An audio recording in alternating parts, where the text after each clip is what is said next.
Hi YouTube, my name is Eric. I don't do videos on YouTube, but I figured it was time to do one. I'm offering a quick bread recipe, and I'm sure there are plenty on YouTube, but I have yet to see this recipe, and it's really kind of simple. And what made me decide to do this is, in my last few shopping trips, there has been no milk. We haven't had yeast in months. And I haven't been able to get flour in a few weeks, and except for self-rising, which is what we're going to be using for this recipe. Okay, this is US self-rising flour, so I will address other countries as far as how to deal with this somewhere in the video or in the notes. Okay, without flour you can't make sourdough. For those who are making sourdough and feeding it, that's obviously a problem unless you're like really stocked up.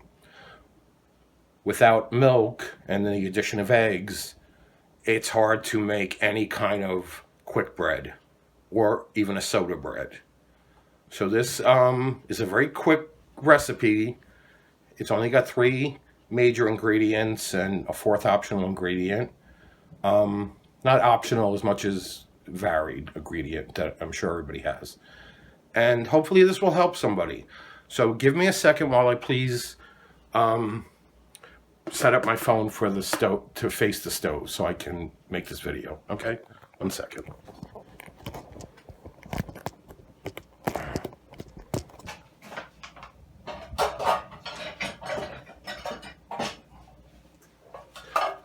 As I was saying at the beginning of the video, this is the only flour that is available in my part of the United States right now.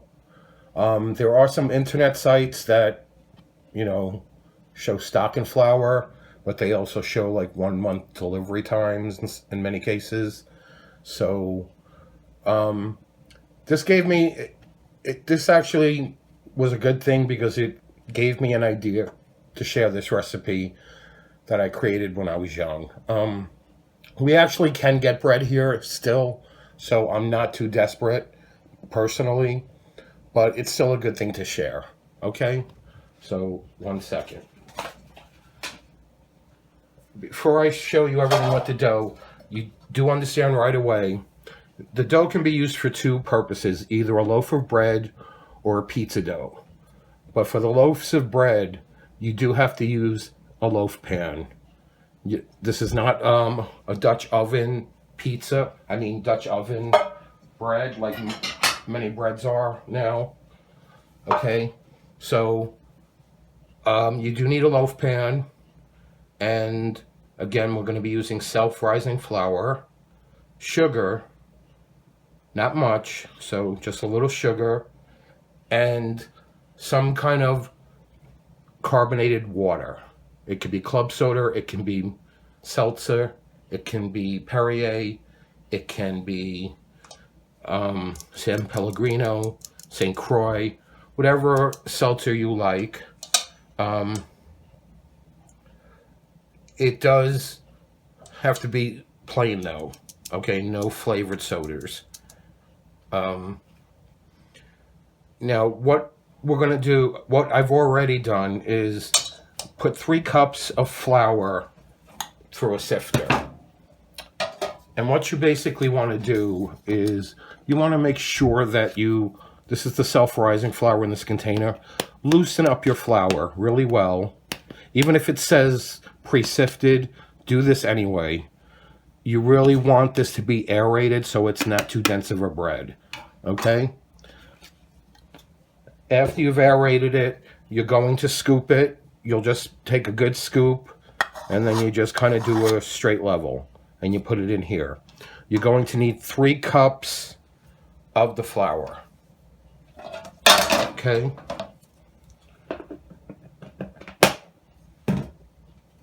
Um, 3 tablespoons of sugar.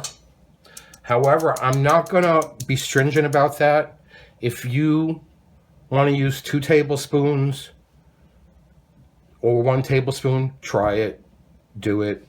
that's fine. But definitely include the sugar, at least 1 tablespoon. And there is a reason for that. What it does is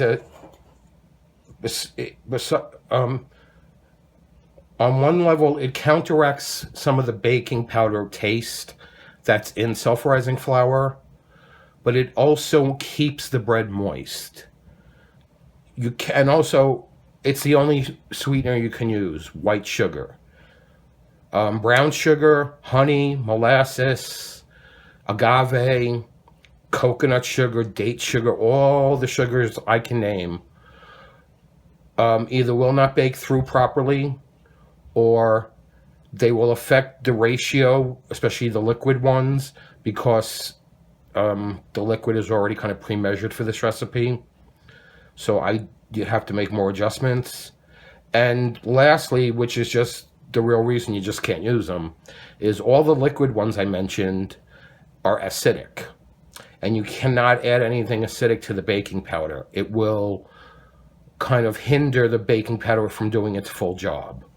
For those who just need a little like brush up on baking powder, you will know it's a double acting powder. I'm hoping this is in focus. Okay, it's a double acting powder. All right, this is just a separate baking powder I have. As a result, it reacts the first time to a liquid, and then it reacts secondly to heat. Okay, excuse me for 1 second.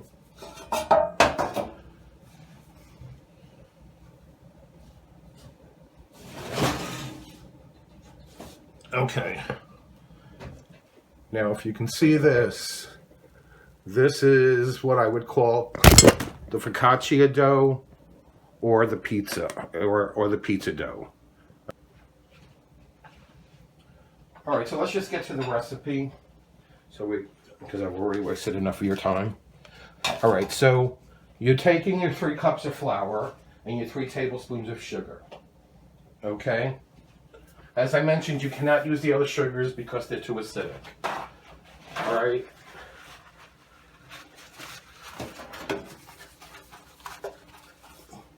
What you want to do next is make a little well in the flour here.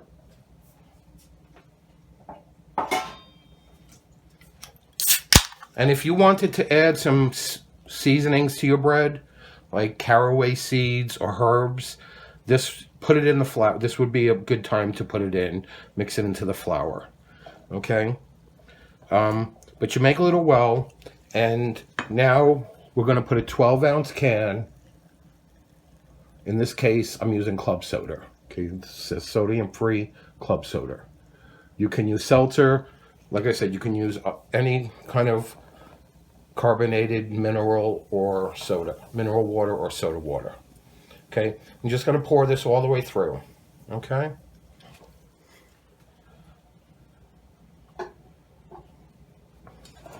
So that's 3 cups of self-rising flour, 3 tablespoons of sugar, or 1 or 2 tablespoons if you want to just lower the sugar. I'll leave that up to you. I've made them all ways, and they all come out okay. And you're just going to stir this completely until it is all the flour is coated, and that means getting underneath. And this is not recommended for a mixer, whether it be hand or even a stand mixer, because this is a very, very sticky dough. All right, so try to do this part by hand. All right, let me just stir this a little more to get it all incorporated. You don't want any dry dough, okay?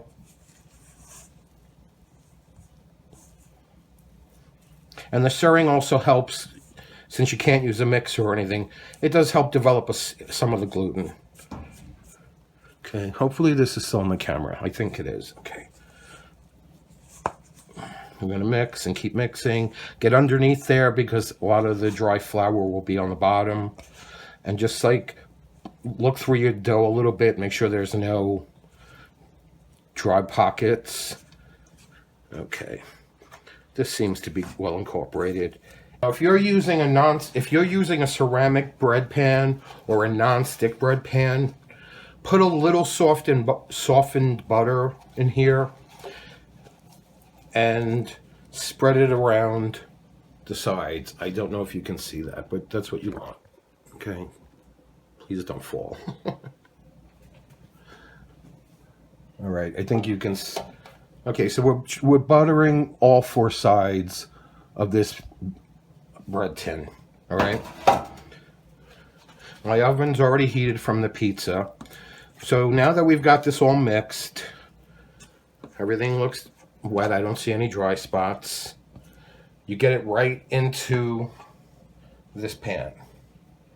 Okay. If you're using a regular metal pan, like aluminum, or where you can, like my other bread pan is aluminum, so I can coat it with oil very well, and it will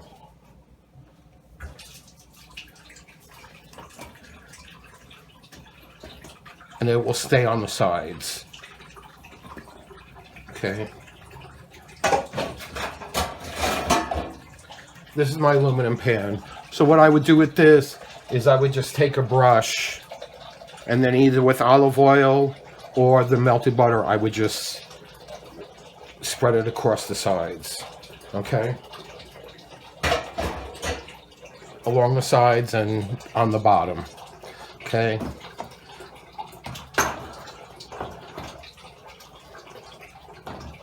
All right, that looks good enough. I'm trying to be quick for you.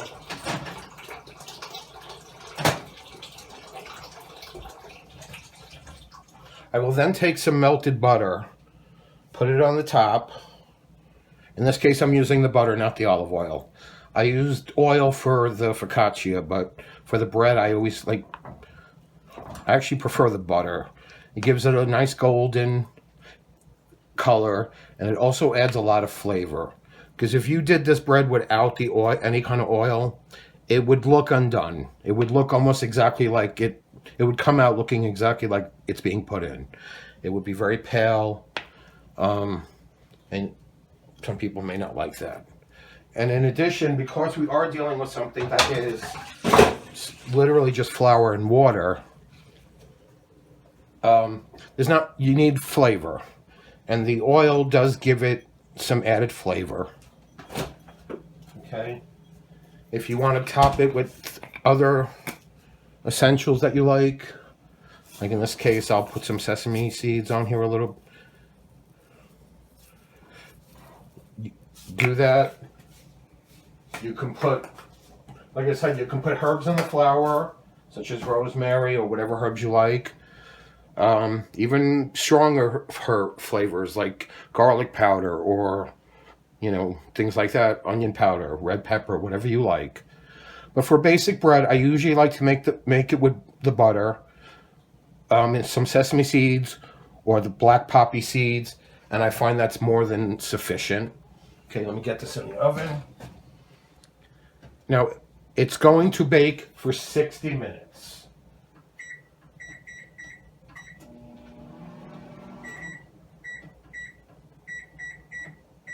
Okay, so I set my timer for 60 minutes. Now, this is a bread I made a few days ago with the butter. Okay, as you see, it's very golden brown. And here's one I made with just olive oil. Okay, I think you can see the difference.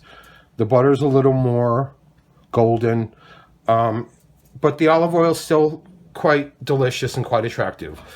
The olive oil and the butter, like I said, add very good flavor to this. Okay, now this is a regular standard white bread that you would get. I'm not going to give brand names out. And this is the bread that we baked here. As you can see, it's a little shorter, but for the sake of having bread, for something to toast, for something to have with soups, for little sandwiches, French toast, anything where you need bread, it does work quite well. Okay, so by all means, give this bread a try if you're in a desperate need. I showed you the pizza. It's still a little hot. But again, if you don't want to make pizza, press the dough. What you want to do with this pan is put a lot of oil on the bottom of the pan. You literally want to pour some oil in here. Plop the dough in, oil your hands. Okay, I can touch it. And use your fingers to press the dough out. Don't roll it. Don't try to do anything. But just take your time and it will spread. Get it as far into the corners as you can get it. Just using the oil on your hands and the oil that's in the pan. Because it will mix. There will be oil coming up if you put enough in. You do want to put a little extra in here. And once you spread it out, if you want to make focaccia, top it with any vegetables you want. Okay? Now, once you put the bread in the oven, the bread is going to cook for 60 minutes at 375. Okay? That is a long time, but that is the length for making this bread. The focaccia takes 40 minutes. So whether you're making it plain with just some sprinkled salt, or you're making it with vegetables, give it 40 straight minutes. If you're making pizza, cook it about 25 minutes, maybe 30 minutes. Take it out, put your sauce and your toppings on, and then put it back in for another 10 or 15 minutes. Okay? It takes about 40 minutes total. Let me see if I can cut it open for you. Hold on. I don't really like cutting in the pan, but you should get to see it. Hold on one second.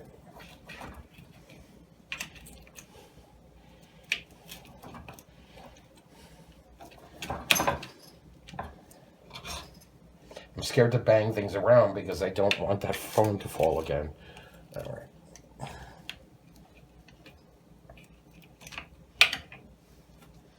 All right, then as you can see, you get a decent rise, you get a decent dough. I think you can see it. Okay. You get a decent rise on it. And again, this was just a lot of oil in the pan, not just brushed on, but literally poured in, so that it's almost like swimming in oil a little bit. I prefer to use olive oil for this bread and butter for the sandwich bread. I do want to wash my hands. 1 second. They're very greasy. Okay. So I think I've covered everything. We're using self-rising flour, the sugar, and the seltzer. Okay. Now for people in high altitudes, this will most likely not work at all for you.